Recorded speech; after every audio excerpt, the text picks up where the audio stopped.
আসসালামু আলাইকুম বন্ধুরা, সবাইকে সিস্টাস কিচেনে স্বাগতম। আবার একটি নতুন রেসিপি নিয়ে আপনাদের মাঝে চলে এসেছি। আজকে আপনাদের চিলি কর্ন রেসিপি তৈরি করে দেখাবো, তো সাথেই থাকুন। প্রথমেই আমি এখানে কচি কর্ন নিয়ে নিয়েছি। এখন এগুলোকে একটি ছুরির সাহায্যে গোল গোল স্লাইস করে কেটে নেব। কর্নগুলো আমি পাতলা স্লাইস করে নিয়েছি, আপনার চাইলে একটু মোটা করে কেটে নিতে পারেন।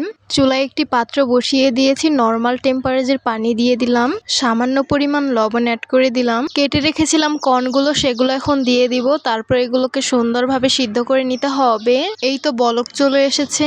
কর্নগুলো 80% মতন আমি সিদ্ধ করে নিয়েছি, 20% সিদ্ধ করিনি। এখন চুলা থেকে নামিয়ে পানিটা ঝরিয়ে নিব। চুলায় একটি পাত্র বসিয়ে দিয়েছি, রেগুলার রান্নার তেল দিয়ে দিলাম পরিমাণ মতন। থেতো করে রাখা রসুনগুলো দিয়ে দিব, থেতো করে রাখা আদাগুলো দিয়ে দিব। আদা রসুনগুলো ভেজে লাল লাল করে নিব।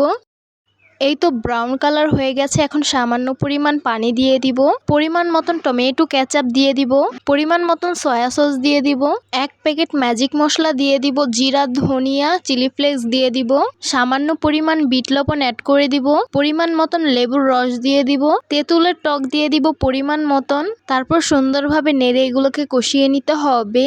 মশলাগুলো সুন্দরভাবে কষিয়ে নিয়েছি। সিদ্ধ করে রেখেছিলাম সুইট কর্ন, সেগুলো এখন দিয়ে সুন্দরভাবে কষিয়ে নিতে হবে। কুচি করে রেখেছিলাম কাঁচামরিচ, সেগুলো দিয়ে দিব। গুলিয়ে রেখেছিলাম তেঁতুলের টক, সেগুলো দিয়ে সুন্দরভাবে নেড়ে মিশিয়ে নিতে হবে।